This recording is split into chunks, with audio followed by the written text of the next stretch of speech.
And part of that exercise, and I don't use this word lightly, just blew me away from, there's a part in it, and I'll get to it in just a second, that kneecaps many, many salespeople.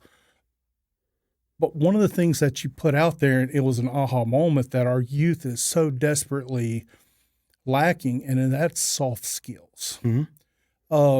Parents, I'm telling you, if you want to give your kid a competitive edge in the market today, teach them how to make eye contact. Absolutely.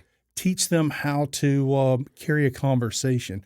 Teach them how to listen to a conversation and to be able to give some feedback. Our youth now are losing the soft skills they desperately need. But you want to give a kid a competitive edge, you folks want soft skills. But that's not the big thing. The big thing for me was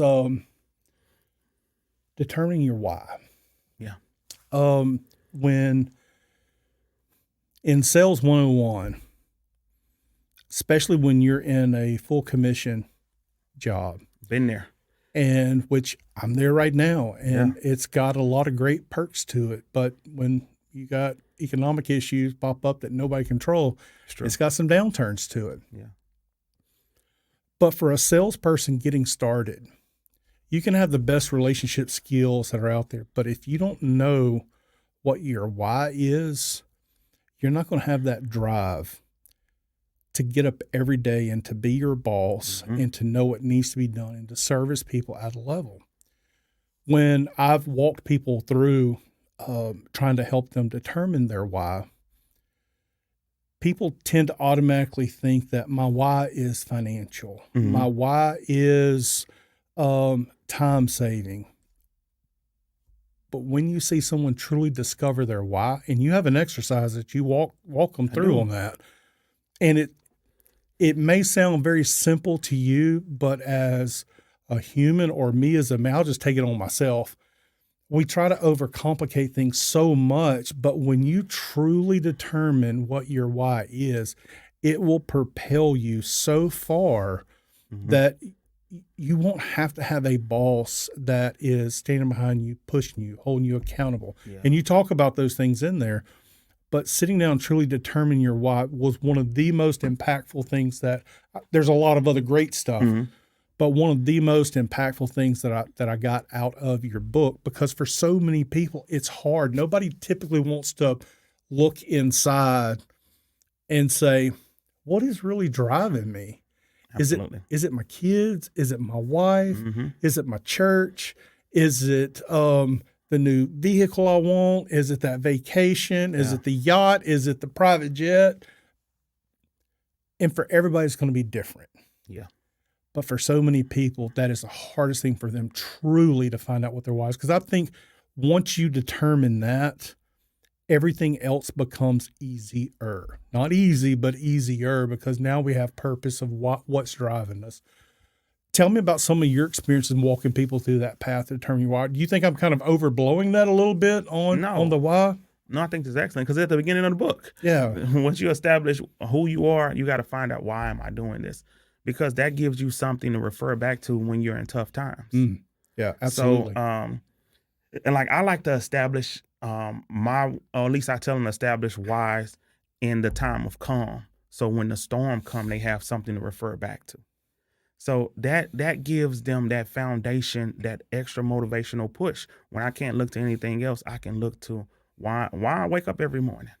Why do I go out and I go get up and go to work every day? Why am I trying to achieve the next level in my life? So you got to have something wrote down that you can look at and that you can always see, and that you can that helps build your vision. It's that cornerstone. It's the thing that, like you said, when things are not going right, it's that one thing we can come back to and center that's continuing to push us forward, because it's the true why.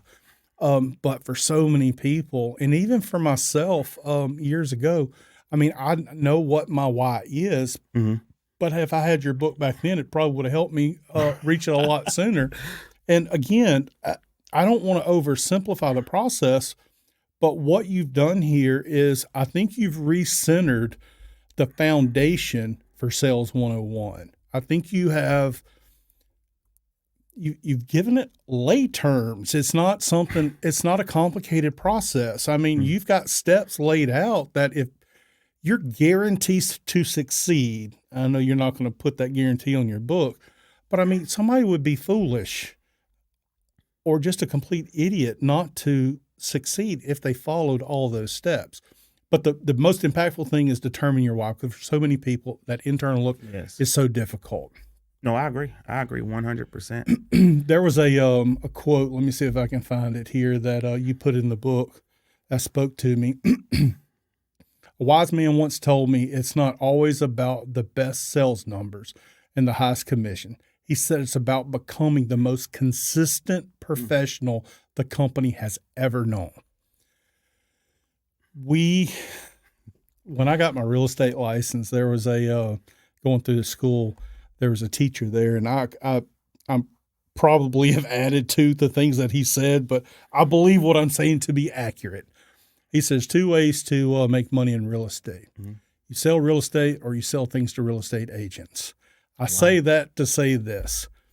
There are 1,000, maybe even 1,000,000 ways to make money in sales. Mm-hmm.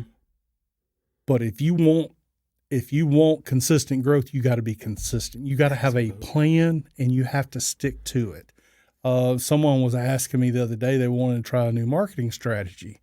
And they say, do you think it'll work? I said, well, the idea sounds good. It sounds principles, but you won't know until you give it the time to see if it'll work. Well, how long should I give it? This episode is possible because of my real estate business. Do you need help selling your home in the near future? Let's connect. I'm going to say for what you're talking about, I would say 6 months to a year to see they're doing some type of direct mail marketing. Okay. So 6 months to a year before you know if it's really going to work. Mm-hmm. Well, that's X number of dollars that's going to cost me to do that. I'm like, if you're going to, anything that you try, if you're just going to toss it out like spaghetti to see if it sticks to the wall, you're going to be wasting an awful lot of money.